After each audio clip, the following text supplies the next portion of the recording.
नमस्कार, बहुत स्वागत है आपका। मैं हूं आपके साथ सुमित झा। आप देख रहे हैं आंकड़े हमारे, फैसला आपका। और आज का टॉपिक दरअसल ये है कि महाराष्ट्र में अब अगला सीएम कौन, क्योंकि महायुति को एक बड़ी जीत मिली, प्रचंड बहुमत मिला, सरकार गठन हो जानी चाहिए थी, लेकिन अभी भी इस नई सरकार का गठन नहीं हुआ है और सीएम के नाम को लेकर सस्पेंस बरकरार है।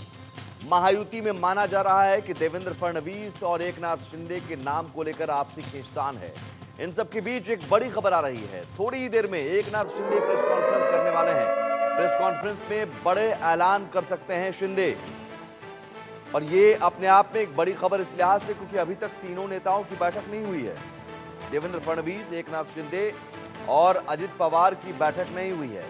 अभी कार्यवाहक सीएम के तौर पर एकनाथ शिंदे सरकार संभाल रहे हैं, लेकिन अगली सरकार का मुखिया कौन होगा, नई सरकार का मुखिया कौन होगा, इसे लेकर अभी भी सस्पेंस बरकरार है और अंदरूनी जो खींचतान है वो नजर आ रही है। क्योंकि शिंदे गुट की तरफ से कहा जा रहा है, शिवसेना शिंदे गुट की तरफ से, कि एकनाथ शिंदे की अगुवाई में हमने चुनाव लड़ा और इतनी बड़ी जीत मिली। जो लाडली योजना है वो एकनाथ शिंदे लाए थे और उस योजना का असर रहा इस जीत में, और इसीलिए एकनाथ शिंदे को ही सीएम पद पर कंटिन्यू रहने देना चाहिए और 2.5 साल तक कम से कम सीएम बने रहे एकनाथ शिंदे। लेकिन बीजेपी को चूंकि बड़ी जीत हासिल हुई है, 132 का आंकड़ा है और बहुमत से ज्यादा दूर नहीं है, तो अजित पवार डिप्टी सीएम पद से खुश हैं। अजित पवार को कोई शिकायत नहीं मानी जा रही है, उन्हें वित्त मंत्रालय देने की बात हो रही है, तो अजित पवार खुश हैं। ऐसे में बीजेपी अजित पवार के साथ मिलकर सरकार बना सकती है आराम से। तो एकनाथ शिंदे क्या करेंगे, सवाल यही है।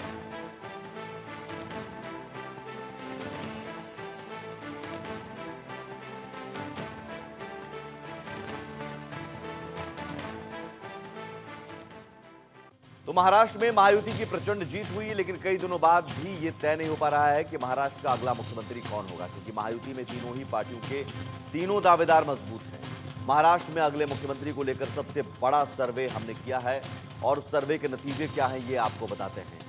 हमने पहला सवाल पूछा, हमने कई सवाल पूछे, उनमें पहला सवाल पूछा कि महाराष्ट्र का अगला सीएम कौन हो सकता है, आपकी राय क्या है। ये दर्शकों से हमने राय पूछी और जो सर्वे की रिपोर्ट आई है उसमें बढ़त बनाते हुए नजर आ रहे हैं देवेंद्र फडणवीस, क्योंकि तीन हमने ऑप्शन दिए, देवेंद्र फडणवीस, एकनाथ शिंदे, अजित पवार। तो देवेंद्र फडणवीस के पक्ष में 58% लोगों ने कहा कि अगला सीएम महाराष्ट्र का देवेंद्र फडणवीस हो सकते हैं। 30% लोगों ने कहा कि एकनाथ शिंदे हो सकते हैं। 12% लोगों ने कहा कि अजित पवार अगले सीएम हो सकते हैं। अजित पवार हालांकि सीएम रेस में है नहीं, एकनाथ शिंदे और देवेंद्र फडणवीस के बीच की ये रेस है। और सबसे बड़ा सवाल, जो अहम सवाल है इन दोनों महाराष्ट्र की सियासत की, क्या एकनाथ शिंदे मुख्यमंत्री की कुर्सी आसानी से छोड़ देंगे। 52% लोगों को लगता है कि हाँ कोई दिक्कत नहीं है, आसानी से छोड़ देंगे। 47% लोगों ने कहा कि नहीं और 1% लोगों ने कहा कह नहीं सकते। तो यहाँ आम लोगों के बीच में स्थिति दरअसल ये है कि एकनाथ शिंदे छोड़ेंगे कि नहीं सीएम कुर्सी। हालांकि औपचारिक तौर पर इस्तीफा दे चुके हैं और राज्यपाल ने उन्हें कहा कि कार्यवाहक सीएम का पद संभालिए जब तक नई सरकार का गठन नहीं होता है। लेकिन नई सरकार के मुखिया के तौर पर एकनाथ शिंदे क्या जिद अपना सकते हैं कि नहीं मुझे ही बनना है। तो 52% लोगों ने कहा कि हाँ एकनाथ शिंदे मुख्यमंत्री की कुर्सी आसानी से छोड़ देंगे, लेकिन 47% लोगों ने कहा कि नहीं एकनाथ शिंदे आसानी से मुख्यमंत्री की कुर्सी नहीं छोड़ेंगे। ये सर्वे की रिपोर्ट है और सर्वे के कई सवाल और भी हमने पूछे हैं। सर्वे के कई सवाल और भी हमने पूछे और उसमें कई चौंकाने वाले नतीजे भी आए हैं। और जो सवाल हमारे साथ इन सवालों का जवाब तलाशने के लिए जो जुड़े हुए हैं गेस्ट में पैनलिस्ट, सबसे पहले आपका उनसे परिचय करवा दें। संजय ठाकुर हैं बीजेपी प्रवक्ता और ब्रिजमोहन श्रीवास्तव हैं एनसीपी अजित गुट के प्रवक्ता। संजय ठाकुर जी, ये 4 दिनों के बाद भी, रिजल्ट के 4 दिनों के बाद भी स्थिति ये है कि अभी भी बैठक तक नहीं हुई। सीएम के पद को लेकर तो सस्पेंस है ही, लेकिन बैठक भी नहीं कर पा रहे हैं आप लोग। नहीं, बैठक करने में कोई परेशानी नहीं है।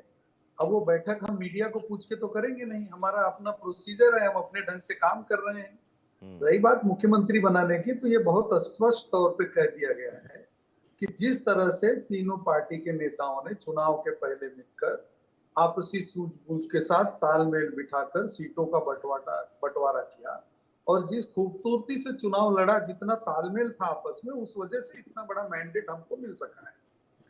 अब वहां पे हमारी दोनों पार्टियों की मीटिंग हो चुकी है। भारतीय जनता पार्टी का एक प्रोसीजर है, अभी दिल्ली से पर्यवेक्षक आएंगे, हमारे एमएलए लोगों से बात करेंगे, यहाँ नेता का चुनाव होगा, उसके बाद वो एक प्रोसीजर है, प्रोसीजर फॉलो किया जाएगा। मतलब चीजें ये अपने समय बीजेपी की एक अपनी अंदरूनी प्रक्रिया की वजह से अभी तक ये मामला लटका हुआ है।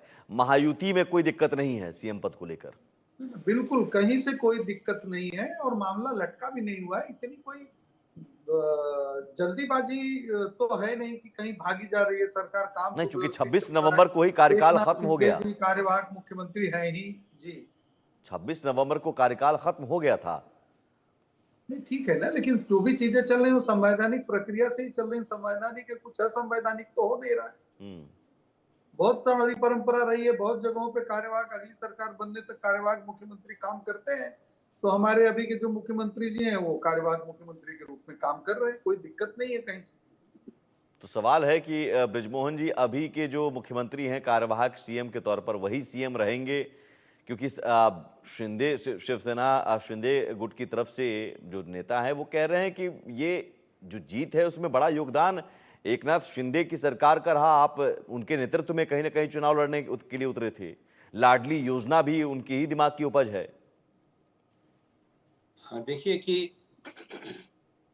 तीनों नेताओं के नेतृत्व में ये चुनाव लड़ा और सबसे ऊपर थे हमारे देश के आदरणीय प्रधानमंत्री नरेंद्र मोदी जी।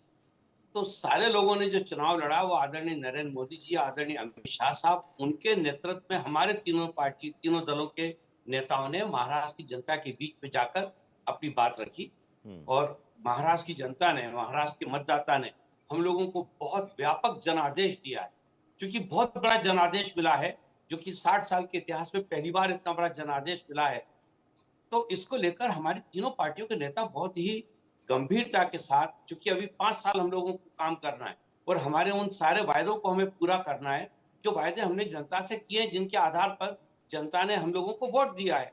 तो उसके लिए अगर बहुत जल्दबाजी की जाएगी, उस पर सारे हर पहलू का अगर विश्लेषण नहीं किया जाएगा तो यह भी उचित नहीं होगा। तो इसलिए अभी जो प्रक्रिया है नहीं, वो इस बात महाराष्ट्र को लेकर में है। जो संजय सिरसाट हैं शिवसेना शिंदे गुट के नेता, वो कह रहे हैं कि अब डिप्टी सीएम पद का स्वीकार जो पद है वो स्वीकार नहीं करेंगे शिंदे।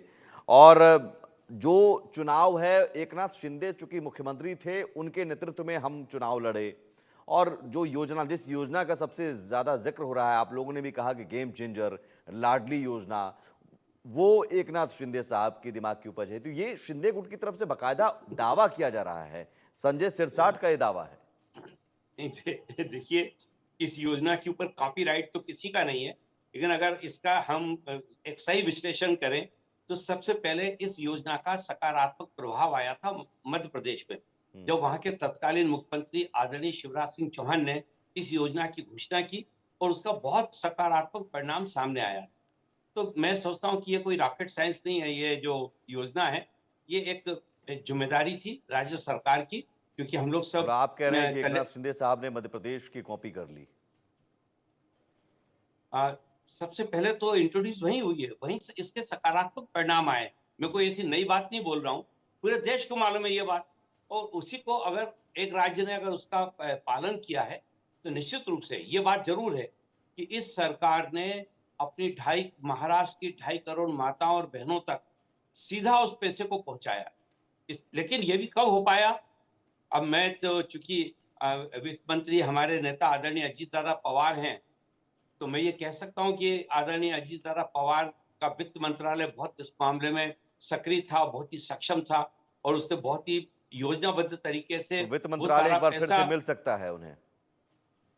देखिए कि अभी मैं एक बात आपको बताऊं और आपके माध्यम से मैं सारे आपके दर्शकों को बताना चाहता हूं, एनडीए के या महायुति के इस गठबंधन को आप उस नजरिए से मत देखिए जिस नजरिए से दूसरे गठबंधन चलते हैं। इस गठबंधन की सबसे बड़ी खूबी यह है कि यहाँ पर विचार विमर्श बहुत समान धरातल पे होता है। ऐसा कभी नहीं होता कि बीजेपी की अगर संख्या बल ज्यादा है तो बीजेपी बात को डोमिनेट करके मनवाती हो, बिल्कुल भी नहीं है। यहाँ पर तीनों लोग, तीनों पार्टियों के नेता बहुत ही विस्तार से, बहुत ही आत्मीय वातावरण में एक दूसरे के साथ संवाद करते हैं और उस पर हम लोग वो बेहतर से बेहतर रास्ता चुनने की कोशिश करते हैं जिससे महाराष्ट्र का एक विकास हो सके और महायुति अपने उन वायदों पे खरी उतर सके जो वायदे हम लोगों ने किए हैं। आप इसका सबसे बड़ा उदाहरण देखिए, टिकट वितरण में जितनी आसानी के साथ टिकटों का वितरण महायुति में हुआ, आप बताइए कि क्या किसी और गठबंधन में इस प्रकार से इतनी आसानी से हो पाया? कहीं किसी को कोई शिकायत नहीं हुई। और सबसे बड़ी बात यह है कि तीनों कई पार्टियों सीटें के ऐसी भी रही कार्यकर्ताओं ने ब्रिजमोहन जी, नवाब मलिक के नाम पर भी खींचतान नजर आई। कई सीटें ऐसी रही जहां पर एक दूसरे की बागी ही एक दूसरे की टांग खींचते रहे। नहीं, मैं इसको भी स्पष्ट कर दूं, आदरणीय नवाब मलिक साहब के लिए पहले से ही भारतीय जनता पार्टी ने स्पष्ट कर दिया था। उन्होंने अपना मत दिया था, लेकिन मत का मतलब ये नहीं था कि उन्होंने हमारे ऊपर ये दबाव डाला हो कि अगर आप नवाब मलिक साहब को टिकट देंगे तो गठबंधन तोड़ देंगे। ऐसी बात नहीं, उन्होंने अपना मत रखा था, हमने भी उन्हें अपनी बात बताई और उन्होंने भी हमारी इस बात को स्वीकार किया, समझा। इसलिए उन्होंने ये स्टेटमेंट दिया कि हम नवाब मलिक साहब का प्रचार नहीं करेंगे और इसीलिए हम लोगों ने इस बात को स्वीकार भी किया। तो मैं सोचता हूँ कि ये यही परिपक्वता जो राजनीति में चाहिए, वो परिपक्वता हमारे सारे नेताओं में भी है और ऊपर जो हमारे बड़े नेता हैं वो लोग भी इस बात को बहुत ही गंभीरता से समझते हैं। मैं सोचता हूँ कि मुख्यमंत्री, बहुत अच्छा मुख्यमंत्री आएगा प्रदेश के लिए। ऐसा मुख्यमंत्री महाराष्ट्र को मिलेगा जो रात दिन 24 घंटे अथक मेहनत करके महाराष्ट्र को इस हिंदुस्तान के सबसे बेहतरीन राज्यों में से एक राज्य बनाने में कोई कसर नहीं ठीक है। छोड़ेगा और महाराष्ट्र के आम आदमी की समृद्धि के लिए वो रात दिन एक कर देगा, ये मैं आपको विश्वास दिला सकता हूँ। ठीक है, सुशीबेन शाह भी हमारे साथ जुड़ गए हैं, शिवसेना प्रवक्ता हैं। सुशीबेन, मैं ये समझना चाहूँगा आपसे कि शिंदे गुट की तरफ से अगर ये कहा जा रहा है कि भाई क्या दिक्कत है, एकनाथ शिंदे साहब सीएम बने तो अभी उनके नेतृत्व में ही चुनाव लड़ा गया, तो ये दावा गलत है क्या?